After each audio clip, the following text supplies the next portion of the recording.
Sean Murray's explanation on what you do in No Man's Sky, and the best one that I've heard yet, here on Cobra TV.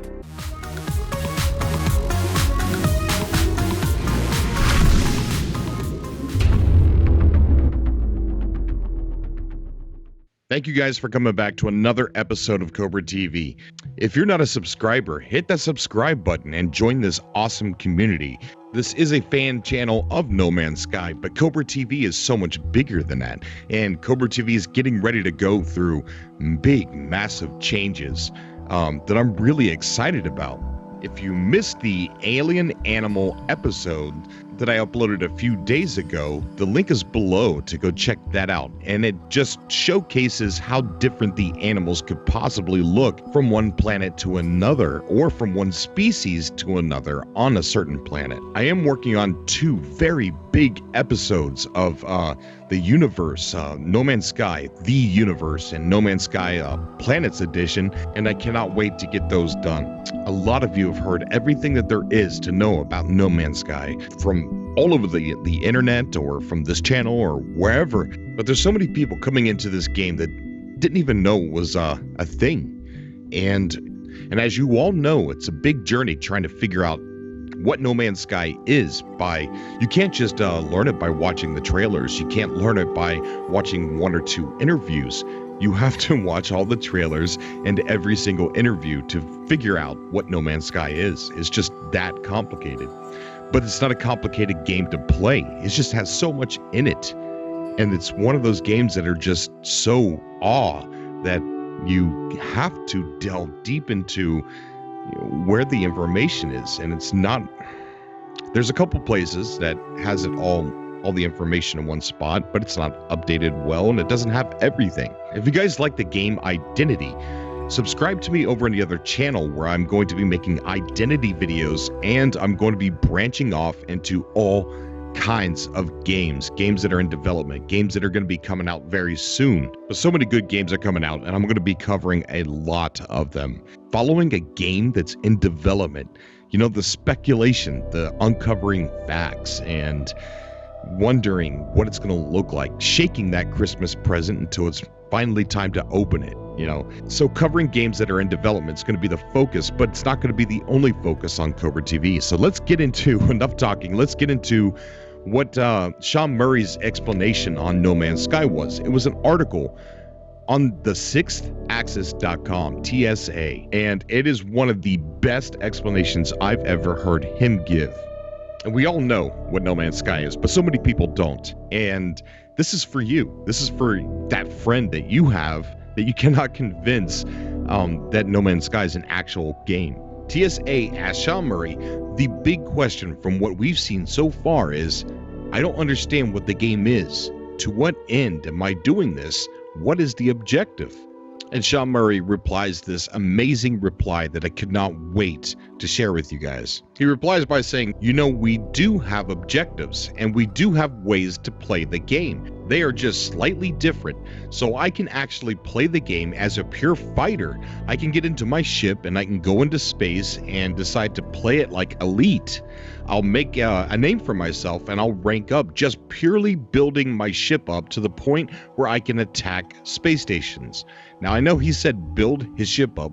He explains that later. Now, you don't get massive ships. You stay in quite small ones because we want you to live out that kind of sci-fi. And for me, that kind of goes away if you're playing a game like Eve and you're in a massive freighter. It's like driving a bus through space and basically getting stuck in traffic. So for us, we want things to be immediate. We want the player to feel empowered. We want it to be fast and fun and feel Star Wars-y, basically.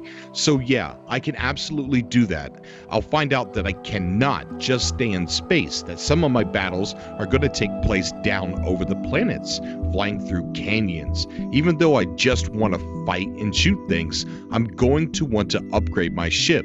I do that by buying new ships. And I start on the outside edge of the galaxy, and the space stations out there have relatively crappy ships. So if I want to get better ships, I'm going to have to fly further into the galaxy. deeper into where things are a bit more mutated and stuff, and I'm going to find the battles more difficult there. There is a natural difficulty curve, and there is a reward for that. I could be purely combat oriented, and some people will be, but it probably won't be the fastest way to upgrade things. The fastest way to get ahead in the game, I'd probably be smart to do a little bit of trading, as I'm going to either gather some resources or bring some from one space station to the next. And if I was doing that, I'd probably want to visit some planets. Basically, fuel is really expensive. The fuel that you will use to travel from one solar system to the next, which is like hyperjump, and I could just attack things and earn money that way. But it's probably not the easiest way to earn. You're going to be spending all of that money on fuel rather than upgrading a ship. A cheaper way to earn fuel is to fly down to the planets and do some mining. That's reasonably immediate. But if you want to survive down there, I'll probably need to upgrade my weapon that I carry with me. I'll probably need to upgrade my suit. He goes on to saying, I want you to feel really empowered. We want things to feel a little more like if you'd imagine what the future would be like.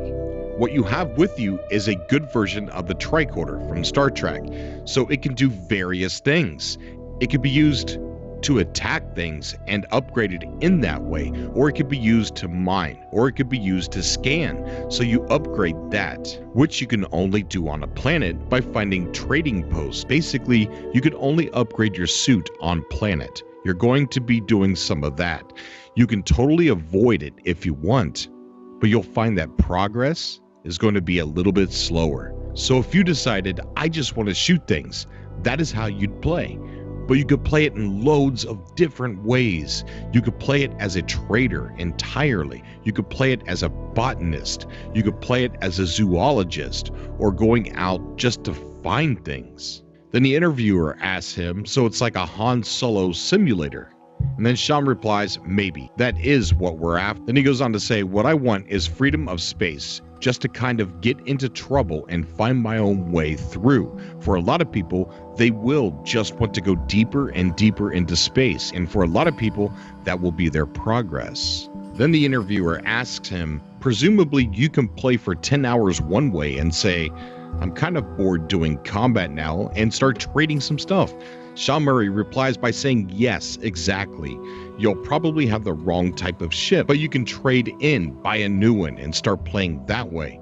You might lose a little by doing that than if you had just played as a trader from the entire time, but that's fine. We want your choices to have consequences so that it's not just fitting back and forth, where you think, I've made a stupid mistake in buying this ship. Why did I buy something with a massive cargo space and hardly any fuel space? And to end it ever so perfectly, he says, that might be a problem, but you've kind of done it to yourself.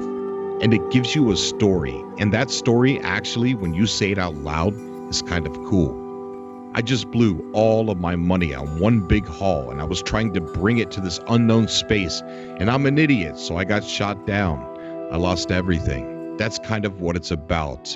There's that Han Solo thing. The takeaway from this is you don't need a scripted story to have a story in No Man's Sky, that it's just going to kind of happen for you, to you, that you'll have experiences. You'll be able to tell people, tell your friends what happened to you, and they'll be telling you what happened to them. And every single story is going to be kind of similar, but it's all going to be different. Everyone's going to have a different story to tell. Can you imagine all the fan fiction, the fan books that are going to be released of people's adventures in No Man's Sky, the blogs, the videos?